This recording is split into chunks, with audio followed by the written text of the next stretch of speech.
Ал Есентай аға екеуміз құдайы көрші болып, анда-санда кешкі шайда әртүрлі әңгімелерді, тақырыпты әңгіме қылып отырамыз. Бүгінгі әңгіменің тақырыбы осы қазақтың атбегілік өнері кітабы болсын. Бұл кітап енді этнограф жазушы Бекен Қайратұлы ағамыздың жан-жақты бір терең зерттеп, қазақтың атбегілік өнері қандай болды, кезінде қазақ атты қалай баптады, қалай сынады, қалай таныды, қалай жаратты, қалай емдеді дегеннің барлығын осы бір кітаптың ішіне сыйғызып, үлкен еңбек жасап шықты. Енді өзіңіз де бұны оқып танысып шықтыңыз ғой. Осы кітап туралы өзіңіздің ой пікіріңізді әңгімелей отырсаңыз деген өтінішіміз бар. Кітапқа баға беретұғым менен сондай үлкен мамандығым жоқ. Орысша айтқанда дилетант ретінде айтайын, мынау кітапты мен оқып шықтым. Бұл кітап 5 бөлімнен тұрады екен. Сондай жатық тілмен жазылған.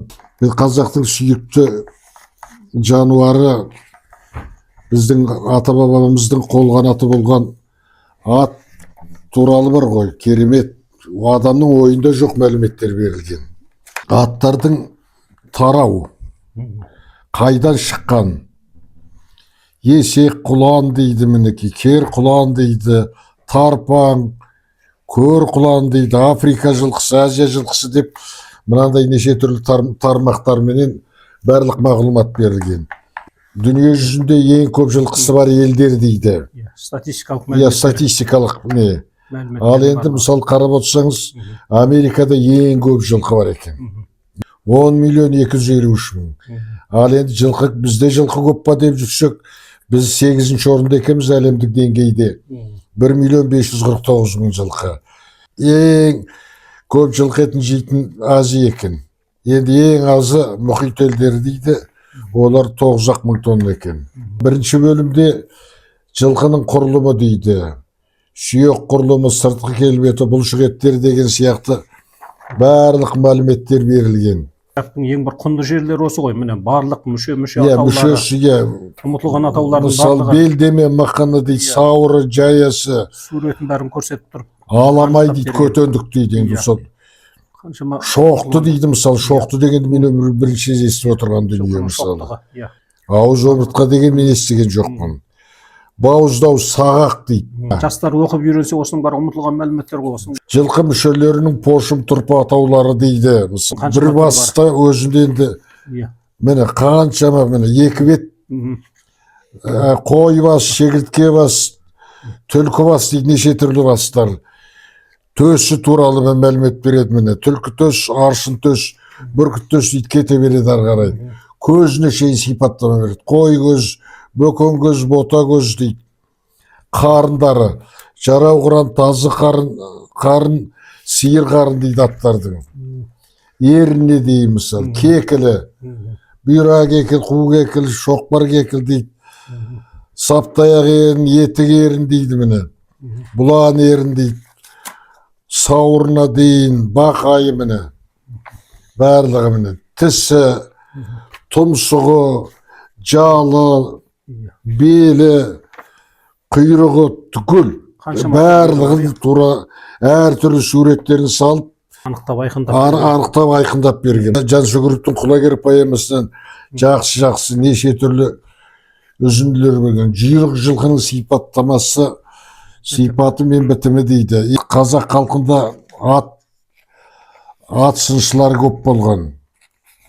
Жылқының бітімі, бойы, барлығы айтылып кеп, содан кейін мына жерде бір өте бір Күреңбай сыншыдан бастап, жақсы бір бөлім, 3-ші бөлім мұнда сыншылардың сөздері келтірген. Мұнда тіпті жүйрік құлын таптыратын айғырдың сипаты қандай болады, жүйрік құлын туатын биенің сипаты қандай болады деген сипаты. Биенің сыны дейді міне. Бірінші сын дейді, кей қауыстың үлгісі дейді. 11-ші ғасырда айтылған мынау. Малға сипаттама жылқыға. Толыбай сыншының үлгісі дейді. Абайдың үлгісі. Ұқтың ба? Күреңбай сыншының.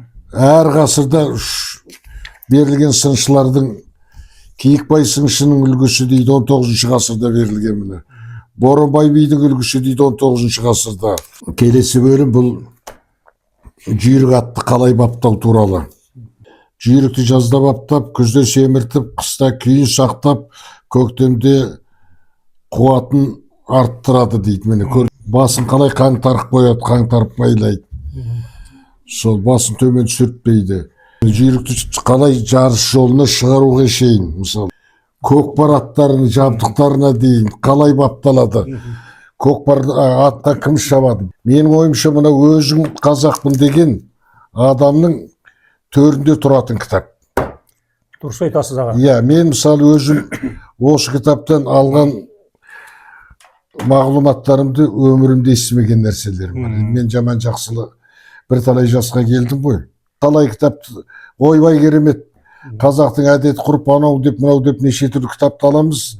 Қарап отырсаң түк жоқ құрып суды айдай берген.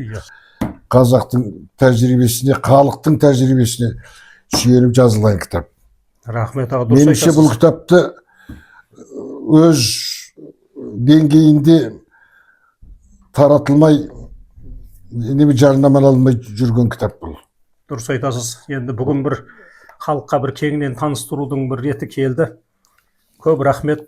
Я дұрыс айтасыз. Бұл кітап жеке бір ғалымның емес, бүкіл бір институт атқаратын шаруаны осы жазушы этнограф Бекен ағамыз толық атқарып шыққан кітап. 400 беттік, түрлі түсті, жылтыр қағазбен биылғы жылы жарық көрген кітап.